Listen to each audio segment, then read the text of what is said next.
Price action trading course के दूसरे episode में आप सभी का स्वागत है। यह वीडियो इस बात पर ध्यान केंद्रित करेगा कि बाजार में प्राइस कैसे चलता है या कुछ बड़े खिलाड़ियों द्वारा एक विशेष तरीके से कीमतों को कैसे मूव किया जाता है। आपने लोगों को यह कहते हुए सुना होगा कि history repeats itself, price memory आदि। उनका मतलब यह है कि कीमत एक विशिष्ट तरीके से बार बार कैसे चलती है। सवाल यह है कि स्टॉक की प्राइस ऊपर या नीचे क्यों जाती है। इस प्रश्न के अलग अलग उत्तर हो सकते हैं, जैसे कि यह कुछ अच्छी या बुरी खबर हो सकती है, या सरकार कुछ बिल पारित कर सकती है, आरबीआई द्वारा एक नई पॉलिसी, कुछ कानूनी मुद्दे आदि हो सकती है। लेकिन इस सब के केंद्र में एक चीज जो बाजार में हलचल मचाती है वह है कंपनी की अर्निंग्स। भले ही किसी खास स्टॉक से जुड़ी कोई बहुत बुरी खबर सामने आई हो, लेकिन इसका कंपनी की अर्निंग्स पर कोई सीधा असर न हो तो स्टॉक में कुछ समय के लिए टेम्पररी करेक्शन हो सकता है, लेकिन अंततः यह ठीक हो जाएगा। दूसरी ओर वोडाफोन आइडिया, येस बैंक जैसे स्टॉक उन खबरों के शिकार हैं जिन्होंने सीधे स्टॉक की अर्निंग्स को प्रभावित किया, जिसके परिणामस्वरूप उनकी क्रैश हुई। शेयर बाजार में सामान्य तौर पर मुख्य रूप से दो खिलाड़ी होते हैं, पहले रिटेलर्स हैं और दूसरे हैं इंस्टीट्यूशंस। बाजारों में 90% या अधिक ट्रेडिंग इंस्टीट्यूशंस द्वारा किया जाता है, जिसका अर्थ है कि बाजार केवल इंस्टीट्यूशंस का एक संग्रह है। इंस्टीट्यूशंस में mutual fund houses, banks, brokerage houses, insurance companies, pension funds, hedge funds आदि शामिल हैं। ये कंपनियां बाजार की अधिकांश वॉल्यूम्स के लिए जिम्मेदार हैं और वे ज्यादातर स्टॉक के फंडामेंटल्स पर व्यापार करते हैं। आजकल वे ट्रेडिंग के एल्गोरिथमिक साइड पर अधिक ध्यान केंद्रित करते हैं। मेरे कहने का मतलब यह है कि इंस्टीट्यूशनल ट्रेडिंग डेली और वीकली चार्ट्स पर बाजार की दिशा को नियंत्रित करता है और बहुत सारे बड़े इंट्राडे प्राइस मूव्स या प्राइस स्विंग्स को इंस्टीट्यूशंस द्वारा नियंत्रित किया जाता है। लगभग ये सभी इंस्टीट्यूशंस लाभदायक हैं। इंस्टीट्यूशंस को आमतौर पर स्मार्ट मनी माना जाता है, जिसका अर्थ है कि वे ट्रेडिंग से भारी मुनाफा कमाने के लिए पर्याप्त हैं और वे हर दिन बड़ी वॉल्यूम्स में ट्रेडिंग करते हैं। कोई भी ट्रेड तब तक नहीं हो सकता जब कोई इंस्टीट्यूशन ट्रेड का एक पक्ष लेने को तैयार न हो और दूसरी इंस्टीट्यूशन दूसरे पक्ष को लेने को तैयार न हो। रिटेलर्स द्वारा किए गए छोटे वॉल्यूम वाले ट्रेड्स तभी हो सकते हैं जब कोई इंस्टीट्यूशन उसी ट्रेड को लेने के लिए तैयार हो। चलो मैं समझाता हूँ। यदि आप एक निश्चित प्राइस पर खरीदना चाहते हैं तो बाजार उस कीमत पर नहीं पहुंचेगा जब तक कि एक या अधिक इंस्टीट्यूशंस भी उस कीमत पर खरीदना नहीं चाहते।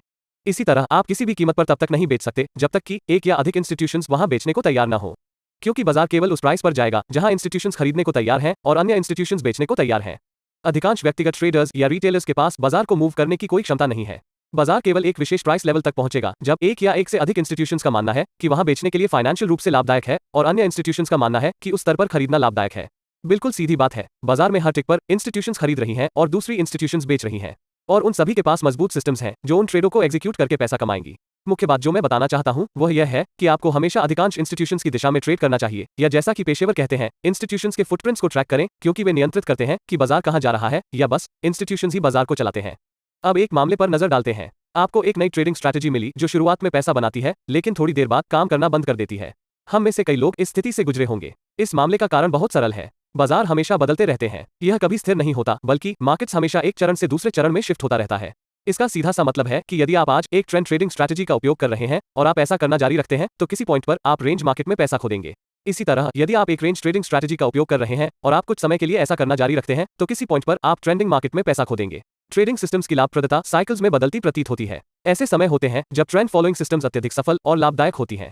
फिर बाजार ट्रेंडिंग से रेंज प्राइस एक्शन में शिफ्ट हो जाता है। तभी सभी ट्रेंड ट्रेडिंग सिस्टम्स लाभहीन हो जाते हैं और अनुभवहीन ट्रेडर्स नुकसान करना शुरू कर देंगे। यही कारण है कि आप एक ट्रेंडिंग मार्केट के दौरान बहुत से नौसिखिया ट्रेडर्स को अपने P&L के बारे में डींग मारते हुए देखते हैं, और जब एक रेंज मार्केट आता है तो वे गायब हो जाते हैं।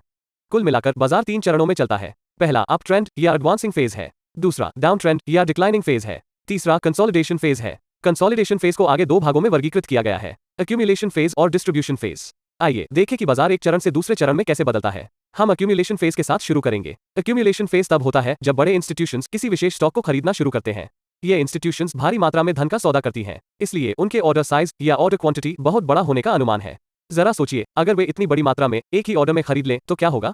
कीमतों में अचानक रिएक्शन होगी और कीमतें तेजी से बढ़ेंगी। स्टॉक में पर्याप्त लिक्विडिटी होने पर ही वे एक निश्चित कीमत पर बड़ी मात्रा में स्टॉक खरीद पाएंगे। यदि ऐसा नहीं होता है तो ऑर्डर्स को उच्च कीमतों पर एग्जीक्यूट किया जाएगा, जो बदले में इंस्टीट्यूशंस की लाभप्रदता को कम करेगा। लेकिन वे ऐसा नहीं होने देंगे, इसलिए बल्क ऑर्डर्स देने के बजाय इंस्टीट्यूशंस छोटे छोटे ऑर्डर्स सावधानी से देते हैं। इसे पोजीशन बिल्डिंग कहते हैं। इससे हम यह निष्कर्ष निकाल सकते हैं कि एक्यूमुलेशन फेज के दौरान इंस्टीट्यूशंस धीरे धीरे और चुपचाप अपनी पोजीशंस का निर्माण कर रहे हैं। एक्यूमुलेशन फेज के दौरान बाजार रेंज बाउंड बने रहते हैं और ट्रेंड ट्रेडर्स को नुकसान का सामना करना पड़ता है यदि वे अचानक से एडजस्ट नहीं करते हैं तो। अब सवाल यह है कि आप एक्यूमुलेशन फेज की पहचान कैसे करेंगे।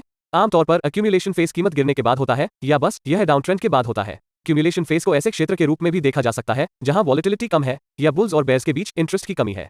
आइए अब अप ट्रेंड या एडवांसिंग फेज को समझते हैं। अप ट्रेंड आमतौर पर तब होता है जब कीमत एक्यूमुलेशन फेज से बाहर ब्रेकआउट हो जाती है। अब हम सीखेंगे कि अप ट्रेंड के दौरान क्या होता है। पोजीशन बिल्डिंग के बाद इंस्टीट्यूशंस बाजार को ऊपर ले जाती हैं। इस दौरान बाजार में बुलिश का सेंटिमेंट है। ये इंस्टीट्यूशंस जल्द ही अपने पोजीशंस को क्लोज नहीं करेंगे और न ही अपना प्रॉफिट्स बुक करेंगे। इसका यह मतलब है कि एक अप ट्रेंड महीनों से लेकर सालों तक कहीं भी रह सकता है। यह इस फेज के दौरान है कि ट्रेंड ट्रेडर्स बहुत अधिक लाभ कमा सकेंगे। हम अपकमिंग वीडियो में चर्चा करेंगे कि अप ट्रेंड की पहचान कैसे करें और अप ट्रेंड के दौरान अपने ट्रेड्स को कैसे लें। अभी के लिए हम तीसरे फेज की ओर बढ़ते हैं, जो है डिस्ट्रीब्यूशन फेज। डिस्ट्रीब्यूशन फेज आमतौर पर कीमतों में काफी हद तक वृद्धि के बाद होता है और डिस्ट्रीब्यूशन फेज एक अक्यूमुलेशन फेज की तरह दिखता है, जहां बाजार एक रेंज में रहता है।